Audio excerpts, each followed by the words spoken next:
فضل پہلی بار ایئرپورٹ جا رہا تھا۔ اس کی آنکھوں میں خوشی اور تجسس صاف جھلک رہا تھا۔ ابو نے کہا، بیٹا آج ہم تمہیں دکھائیں گے کہ جہاز کیسے اڑتے ہیں۔ جب وہ ایئرپورٹ کے ہال میں داخل ہوئے تو فضل حیران رہ گیا۔ وہاں بڑی بڑی اسکرینیں لگی تھیں، لوگ سامان کے ساتھ لائن میں کھڑے تھے اور ہر طرف جہازوں کے اناؤنسمنٹس کی آوازیں آ رہی تھیں۔ فضل نے ابو کا ہاتھ مضبوطی سے پکڑ رکھا تھا۔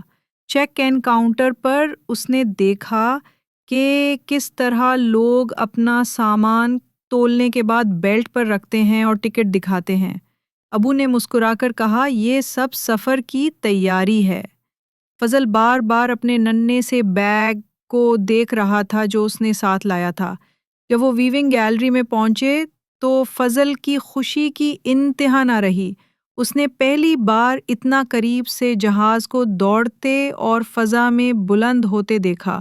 فضل زور سے بولا، واہ ابو، یہ تو بالکل کسی پرندے کی طرح اڑ رہا ہے۔ ابو نے ہنس کر کہا، جی بیٹا، جہاز انسان کی سب سے بڑی ایجادات میں سے ایک ہے۔ یہ لمحہ فضل کے لیے ہمیشہ یادگار بن گیا۔